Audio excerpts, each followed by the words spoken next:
Welcome to the Impactful Engineer Project. I'm Steve Maxey, and with my co-host and brother Jake, we are here to bring you guidance, fresh ideas, and the tools to help you become an impactful engineer.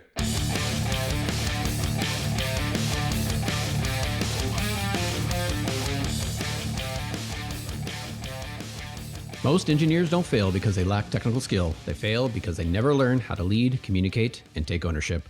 This is the Impactful Engineer. We give you the blueprint for career excellence, not textbook answers. I'm Steve Maxey, a senior manager in product development, and I'm here with my brother Jake, owner and principal engineer at NLS Engineering. If you're done with the status quo and ready to take control of your career, then you're listening to the right show.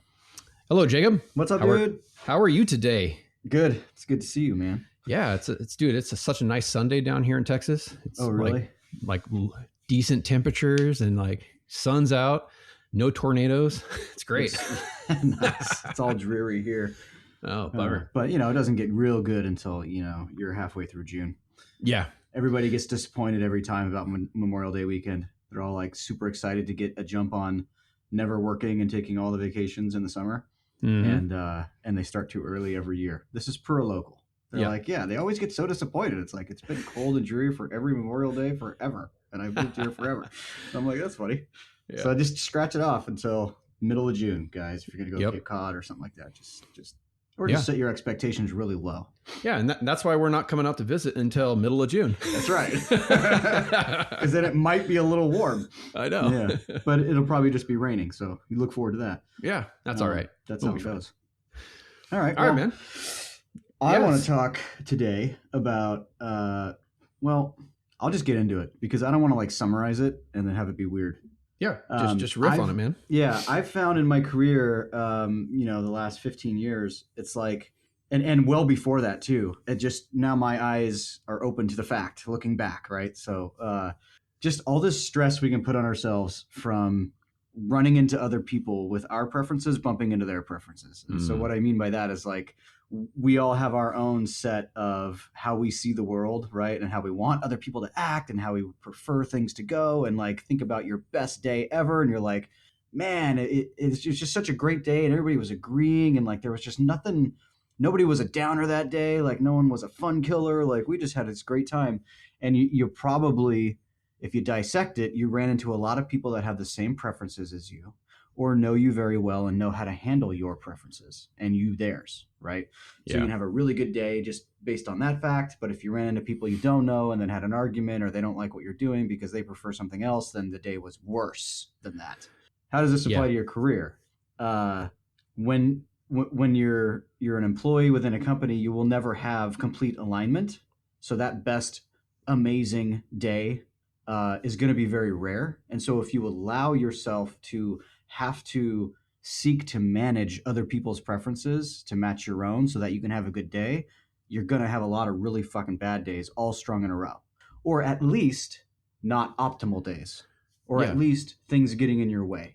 Okay. So that's really what I want to talk about today. And none of that, you're going to be completely exhausted trying to manage all that, right? Yeah. Your mind is just going to dump at the end of the day, and you're just not going to want to engage at all with your family or your friends or whatever after work, because all day you're trying to manage those preferences of other people and your own and trying to get alignment everywhere, blah, blah, blah.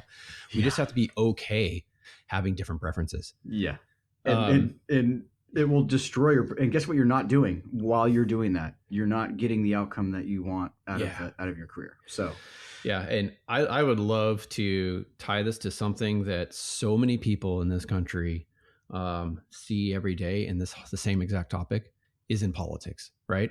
Now, we're not going to sit here and go into politics, but just think about working with people, being around people who have a different perspective and a different view than you. Who gives a shit, right? Ultimately, we all want generally the same thing, right? To find success, to find happiness, to find insert whatever goal.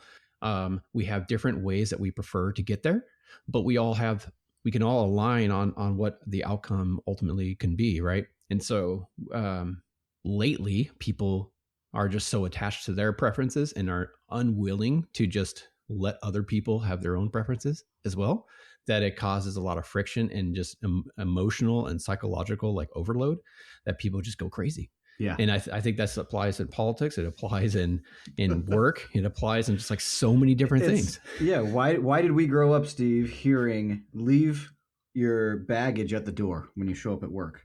Mm-hmm. Why did we grow up hearing that? You know what I mean? It's just because it's true.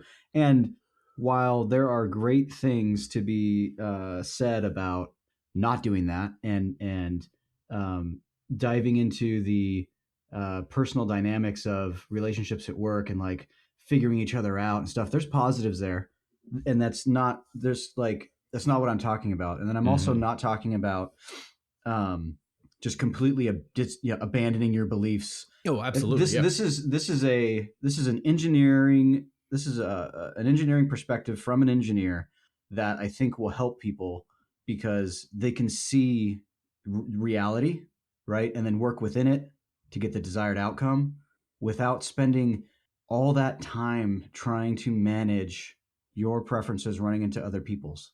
There's stuff to be said. There's benefits to be said, but I'm treating that as a trade-off right now because I want people to understand that if you can just see reality and make moves within it as it is in the workplace, you'll spend so much less time trying to convince other people to agree with you 100% before you move onto something. Yeah. Because if you do that, the pace of your career and the pace of whatever project you're working on is going to fall to the person that it takes the longest to get them to agree with you. And that is going to take significantly more time and to achieve. And probably the thing you're trying to figure out and make a decision on at that point in time, the window has passed. It has become irrelevant. The project has moved beyond it. Whatever it is, right? The objective it could even become not an objective anymore because we spent so much time trying to bring everybody else into alignment and sing kumbaya before we do it. That's what I'm really talking about. Everything else outside of that aside, you guys can think about the trade-offs and decide what you want to do. I'm just, from my experience looking back, telling you, because I spent a lot of time trying to manage people's preferences and expectations. And if here's the trap, if they would just get what I'm saying, this would be so much easier, right? Or like, if I could maybe it was the way I said it. If I could just say it differently, it's like, no. And there's kind of this rule. It's like, I would say 99% of the situations you get into where it becomes a match of trying to convince someone else of something, let it go. Let them be right. That's a great point, and I'm going to consider that moving forward. End of discussion. That you could have all the stories and all the things that you want to talk about, and you're like, oh, I know a great analogy for this, and this is how I surpassed thinking this way. And it's like, no, they don't care. Nobody cares. They'll go find that outside of work and maybe learn to reframe some things or improve whatever it is. But both people can be right, but you can also spend an inordinate amount of time, a detrimental amount of time, trying to convince each other of each other's rightness. You just got to let it go. Yeah, I'd like to hit on something here that I think this whole topic it applies to literally everyone, but where I think most people will learn it for real is when they go from an individual contributor to their first leadership role. And this is kind of my reasoning why. When you are an individual contributor, you're the one doing the executing the work, right, on the project, right? And so in that frame, you are going to more often than not want to do it your way, right? You're going to be like, hey, I'm doing the work, and so I need to be behind this. I want to do it my way, et cetera, et cetera. And when you go into leadership, now you have to give that up, right? And someone else is going to be the one doing the work. And you might have to manage it. You might have to give guardrails or advice, et cetera. But ultimately, the other person is doing the work. And so you need to yield your preferences for theirs, because for them to do their best work, they need to operate behind their preferences, right? Now, this is within reason, of course, right? If they're going to go off the rails and just, implode the freaking organization, of course. There's degrees, of course. Yes. But more often than not, you have to give up your way of doing things, so that way the project can be executed more efficiently and with more vigor than them following your directions. Yeah. And this is just something to consider, just something to think about. If you are in that position and you are wondering why nothing can get done and you're always arguing and people just don't understand, it's like this is a big factor in it right here. This is something to really think about. Okay. And of course, there's fringe cases and things that you can always throw in there that are exceptions. I just don't want to spend time on those. I just want to give you the point. Think about how this is interacting with that situation. Yeah. So I mean, ultimately, you it's not about being right. It's about doing the right thing. And often the right thing is someone else's idea. Yeah. And you're in an organization that is specific to what they're trying to accomplish, right? And how they do it. So this plays into that. Of course, there's things you're going to need to consider that are part of the game, that you're playing in at this company at this specific time. But this is one of the major parts of it. So it's like, we already made the point, but if you're waiting on everyone for consensus on everything before you move, it's just too late. It's like it ends. The impact of what you're going to achieve or do is completely diminished most of the time. That's what I've seen. Okay, and then agonizing over being right is just a stress builder. It's just a killer of hitting goals. Yeah.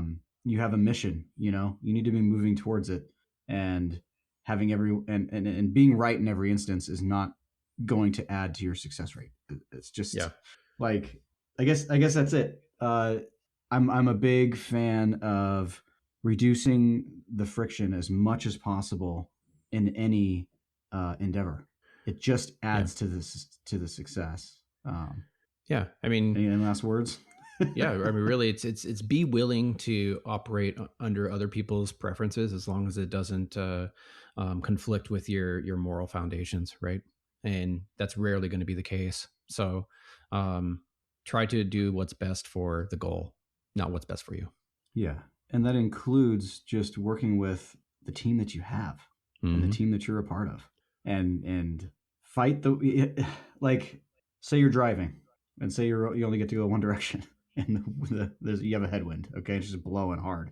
You could just sit there and stop and be like, all right, well, we're just going to wait for this wind to stop, or like, please wind, like, please slow down, or please don't be so much, or whatever. Like, oh man, if we could just get this car to be more aerodynamic, and you just have what you have, and you got to make the decisions and go. And I think going and just working with what you have and speeding towards the end result is in most cases going to be a better scenario than just praying or hoping that the wind will stop and sees it your way and says, yeah, it would be much easier if you would just stop, just put your foot on the gas and just go. Get through it and work with it's there. It will be there. Just work with it. Yeah. Yeah. The wind analogy actually brought up sailing in my head, right? The direction of the project is the direction of the wind. You're not changing that. That's the wind. And you can adjust your sails to get to the goal. You might not go in a straight line. You might have to go zigzag across, the water, but adjust your sails to take advantage of the direction of the wind, and you will get to where you want to go. Yeah, because nobody ever got to the end complaining about how they're going to get to the end the entire time and just sitting there doing nothing. Yeah.